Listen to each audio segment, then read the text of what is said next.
Assalamualaikum. My name is Shoaib Khan, the English-speaking correspondent from Jazba News in Manchester. I've got Amjad Malik, the Vice President of the OPC, here with me.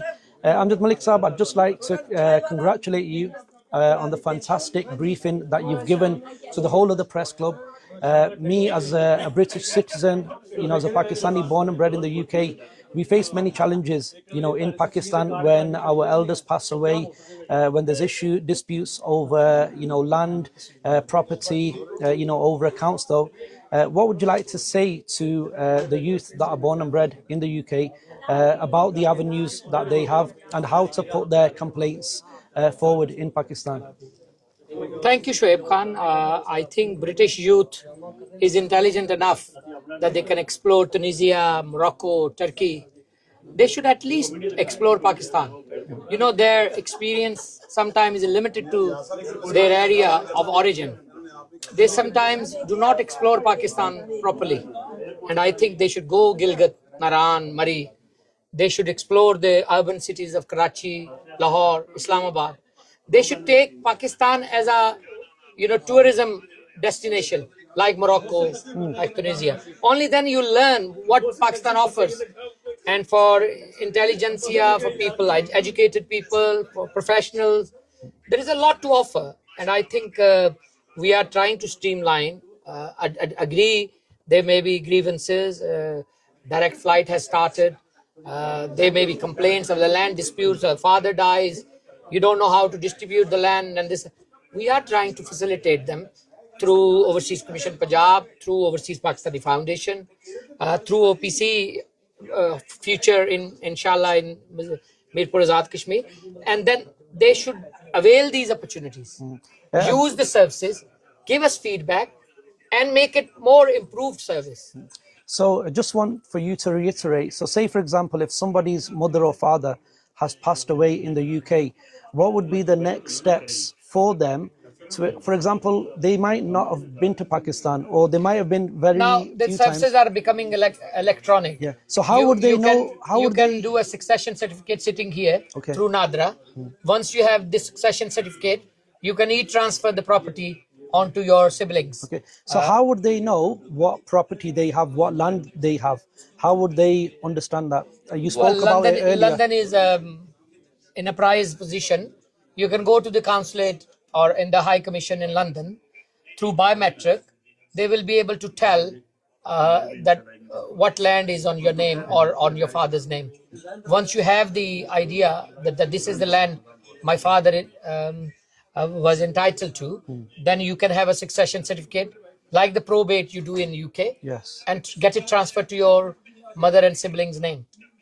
Thank you so much. MashaAllah, it was very clear, very transparent, and I hope that makes it very clear for the British Pakistanis in the UK.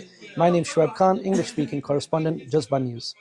السلام علیکم جی، میں ہوں Aamir Khan, bureau chief جذبہ news Manchester کے قونصلر general Pakistan Manchester میں موجود ہوں. Consulate صاحب میرے ساتھ موجود ہیں جی. امتیاز فروز گوندل صاحب، سب سے پہلے تو بہت شکریہ جی آپ کا ٹائم دینے کا، اور یہ جو اتنی اچھی گیدرنگ انویٹیشن آپ نے دیا، میڈیا سے انٹریکشن ہوئی. بیرسٹر امجد ملک صاحب نے پنجاب حکومت اور پاکستانی حکومت جو کچھ اوورسیز کے لیے اقدام کر رہی ہیں بڑا اچھا تفصیلی سے سارا آگاہ کیا. تو آج کی میٹنگ جو میڈیا کے ساتھ ہوئی ہے سر، آپ اسے کیسے لیتے ہیں؟ جی بسم اللہ الرحمن الرحیم. سب سے پہلے تو آپ سب کا شکریہ، ہمارے تمام صحافی بھائیوں کا، بہنوں کا، کہ آپ لوگ سب آج تشریف لائے. آپ صحافی جو ہے ہماری کمیونٹی کا بہت امپورٹنٹ ایلیمنٹ ہیں، جن کا جو کسی بھی سوسائٹی کا ناک اور آنکھیں ہوتی ہیں، کان اور آنکھیں ہوتی ہیں، اور سوسائٹی سے جو چیزیں سنتے ہیں، جو ان کی فیڈ بیک ہے وہ ہم تک پہنچاتے ہیں، اور گورنمنٹ ان کے اوپر ایکٹ کرتی ہے. تو آپ سب کا شکریہ، آپ سب تشریف لائے. آج کا ایونٹ بیسیکلی تھا پنجاب گورنمنٹ جو اوورسیز پاکستانیز کے لیے فیسیلیٹیشن کر رہی ہے، اس کے بارے میں بریفنگ جو بیرسٹر امجد ملک صاحب نے دی، جو اوورسیز کمیشن پنجاب کے وائس چیئرمین ہیں. یہ ایک اس سلسلے کی کڑی ہے کہ government of Pakistan, prime minister Shehbaz Sharif صاحب کے لیڈرشپ میں اوورسیز پاکستانیز کے لیے بہت سارے نئے انیشیٹو لے رہی ہیں، بہت سارے فیسیلیٹیشنز کی جا رہی ہیں. تو وہ میجرز جن کو جو آلریڈی لیے جا چکے ہیں ان کے بارے میں آگاہی دینے کے لیے آج اس سیشن کا ہم نے انعقاد کیا ہے. تو بڑا یوزفل سیشن تھا. بیرسٹر امجد ملک صاحب نے بڑی ڈیٹیل کے ساتھ ہمیں بتایا کہ جو پنجاب کے اندر مختلف انیشیٹیوز لیے جا چکے، جو شروع ہو چکے ہیں، جس میں سب سے امپورٹنٹ اوورسیز عدالتوں کا قیام ہے. اوورسیز عدالتیں جو ہیں وہ کام شروع کر چکی ہیں. 36 ڈسٹرکٹس کے اندر ڈسٹرکٹ سیکشن جج لیول کے ججز جو ہیں اپوائنٹ ہو چکے ہیں، ان کا نوٹیفیکیشن ہو چکا ہوا ہے. عدالتیں کام یہ کرنا شروع ہو گئی ہیں. ان کو مینڈیٹ کیا گیا ہے لیجسلیشن کے تھرو کہ وہ ود ان 6 months 90 days ہے، بٹ اوور آل کنکلوڈ ہونے کے 6 months کے اندر کوئی بھی اگر پراپرٹی ریلیٹڈ ایشو ہے تو وہ day 1 سے جب آپ کمپلینٹ لانچ کرتے ہیں اس سے لے کے فائنل اپیل تک جانے کے لیے 6 months میکسیمم ٹائم ہے. سو کوئی بھی ایسا ڈسپیوٹ جو رائز ہوگا 6 ماہ کے اندر کمپلیٹلی وہ ہو جائے گا. اس کے بعد امپلیمنٹیشن بھی ہوگی. آپ کے اوپر بھی سر کافی ذمہ داریاں آ رہی ہیں، جیسا کہ ہوتا تھا کہ پاور آف ٹرننگ کو لے کے بیرسٹر صاحب نے بتایا کہ اس میں اب آپ بھی انوالو ہوں گے. نادرا کے ساتھ سارا میچ کریں گے لوگوں کو، یہاں بیٹھ کے آپ پراپرٹی ٹرانسفر ہو جایا کرے گی. تو اس سے سر آپ کیسا چاہیے؟ یہ بھی ایک اگین بڑا لینڈ مارک اسٹیپ ہے جو فیڈرل گورنمنٹ لے رہی ہے. Ministry of foreign affairs government of Punjab کے ساتھ مل کے لینڈ ریکارڈ مینجمنٹ سسٹم لے کے آئی ہے. اس کا جو پائلٹ پروجیکٹ ہے وہ لنڈن میں شروع ہو چکا ہے. جیسے انشاءاللہ یہ پائلٹ پروجیکٹ میچیور ہوگا تو اس کے بعد اس کو تمام پاکستان ایمبیسیز اور کونسلیٹس جو دنیا بھر میں وہاں پہ لے کے جائیں گے. اس کے تھرو جو اوورسیز پاکستانیز ہیں وہ اب اسی ایمبیسی یا کونسلیٹ میں بیٹھے بیٹھے اپنے جو ریونیو کے ڈاکیومنٹس ہیں ان کے مصدقہ جو ہے کاپیاں وہ لے سکیں گے، اور ایٹ اے لیٹر سٹیج ہم ان کے ریکارڈ کی میوٹیشن جس کو ہم کہتے ہیں ریکارڈ رجسٹری ٹرانسفر وہ بھی کروا سکیں گے.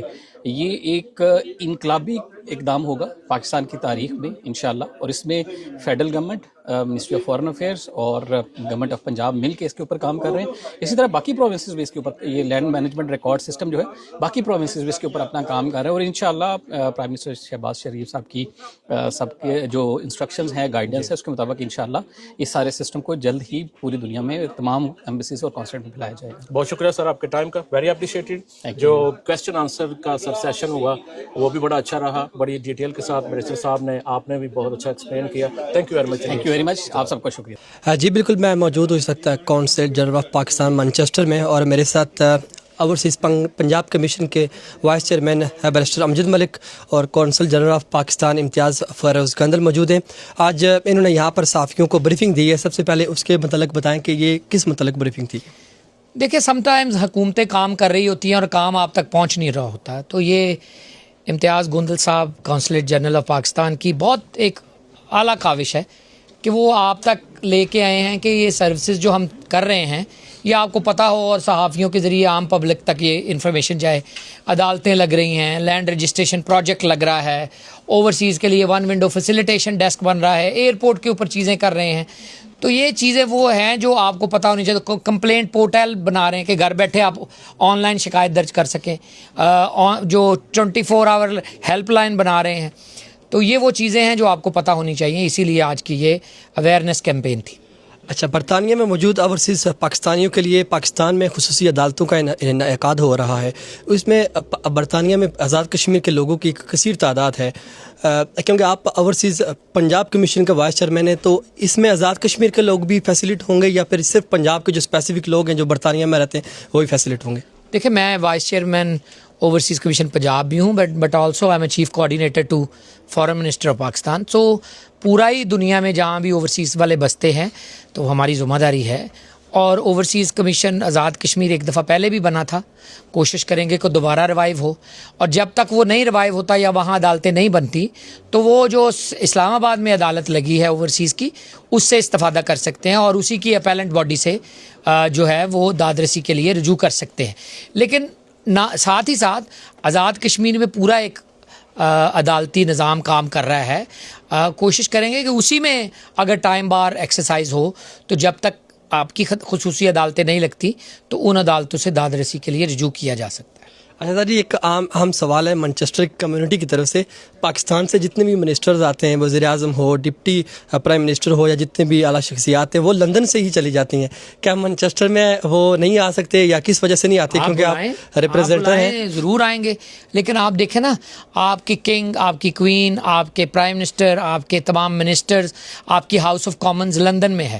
تو لا محالہ کیونکہ سرکاری جو میٹنگز ہونی ہوتی ہیں وہ کیپٹل میں ہونی ہوتی ہیں, اس وجہ سے تمام کیپٹل میں منسٹرز یا پرائم منسٹرز جاتے ہیں تاکہ ان کا وقت ضائع نہ ہو اور وہ وہاں مل لیں. لیکن وہ بہت کثیر تعداد میں ڈائسپورا ہے یہاں, منسٹرز یہاں آتے رہتے ہیں. میں سمجھتا ہوں یہاں پریزیڈنٹس بھی آئے ہیں, منسٹرز بھی آئے ہیں, اوورسیز کے وزیر بھی آئے ہیں. میں نے تو اوورسیز کے وزیر کے ساتھ اسی کونسلیٹ میں کھلی کچہری کی ہوئی ہے. تو یہ نہیں ہے کہ وہ نہیں آتے. اور میرا خیال اسی دور میں وہاں فیڈرل منسٹر اوورسیز تھے جو تمام کونسلیٹ میں گئے تھے پورے یو کے میں, تو آتے ہیں. ابھی چیئرمین او پی ایف آئے ہوئے تھے, پی آئی اے کی جب فلائٹ رواں ہوئی ہے, تو لوگ آتے ہیں. لیکن یہ نہیں ہے کہ روٹین میں نہیں آتے. کوشش کریں گے کہ سالانہ کوئی نہ کوئی منسٹر ضرور آئے. اور اچھا سر, آپ نے بریفنگ میں ذکر کیا لندن کے جو صحافی حضرات ہیں کہ ان کے اندر اتفاق ہے, لیکن جو لندن کی صحافی برادری ہے اس کو پورا برطانیہ اور پورا پاکستان جانتا ہے کہ وہ کس طریقے کی صحافت کرتے ہیں. وہ ایون پچھلے عرصے میں ہائی کمیشن کے اندر ہی لڑ پڑے تھے. اور برا نہ کہیں آپ. نہیں, برا نہیں, میں نہیں کہہ رہا. ڈپٹی پرائم منسٹر جو ہے, کیا نام ہے ان کا, وہ تو آپ سوشل میڈیا کی بات انہوں نے بھی جو ہے نا کہا ہے. لیکن آپ وہ اپنی بات کریں کہ آپ یہاں پہ کیا کہنا چاہتے ہیں صحافیوں کے. صحافیوں کے حوالے سے میں یہی کہنا چاہتا ہوں کہ مانچسٹر میں کیونکہ ایک پازیٹیو صحافت کر رہے ہیں لوگ, اور پاکستان پرو پاکستانی جیسے آپ نے کہا, تو ان کے حوالے سے بھی ان کو بھی پی آئی ڈی میں شامل کیا جائے. ان کے حوالے سے بھی کرنا چاہیے. میں سپورٹ کرتا ہوں, ان کو کرنا چاہیے. اور جس طرح کا آپ نے ابھی پریس کلب کا انتظام سنبھالا ہے یا کیا ہے, یہ خوشائند بات ہے پاکستان کے لیے. لیکن آپ اگری ٹو ڈس ایگری کریں. اگر کوئی اور پریس کلب بھی ہے تو اس کو بھی جوائن کروائیں. آپ اس طرح کی سارٹیز میں ان کو بھی بلائیں, آپ مل کے چلیں. آپ کا پریس کلب آپ کی آئیڈینٹی ہے, ان کا ان کی ہے. لیکن اگر آپ مل کے کوئی ایسی چیز ڈیمانڈ کریں گے تو اس میں کنڈیشن نہ رکھیں کہ آپ ہمیں تو پی آئی ڈی کے کارڈ دیں, ان کو نہ دیں. ہم ان کو صحافی نہیں مانتے. جب آپ ان کی طرف انگلی اٹھائیں گے تو لا محالہ وہ انگلی آپ کی طرف بھی اٹھے گی. میں without going into politics of the journalist, میں یہ کہوں گا کہ آپ سب لوگ اچھا کام کر رہے ہیں. جو اچھا کام کر رہے ہیں ان کو سراہا جانا چاہیے, اور جن کو سراہا جانا چاہیے ان کو بھی بڑا دل کر کے دوسرے لوگوں کو موقع دینا چاہیے. Thank you. میری تصویر دعا چاہیے. آپ کے ساتھ باقی تمام ہمارے صحافی دوست جو ہیں ان کا بھی شکریہ, یہ سب تشریف لائے آج اتنے شارٹ نوٹس پہ, اور آپ کے میسج کو سب تک پہنچائیں گے انشاءاللہ. میں صرف اینڈ اس چیز پہ کہنا چاہوں گا کہ مانچسٹر کا جو میڈیا ہے, ویسے پوری کمیونٹی ماشاءاللہ, لیکن مانچسٹر کا میڈیا جو ہے most of it, I think 99% ماشاءاللہ پرو پاکستان کے حق میں بہت اسٹرانگلی لکھنے اور بولنے والے ہیں.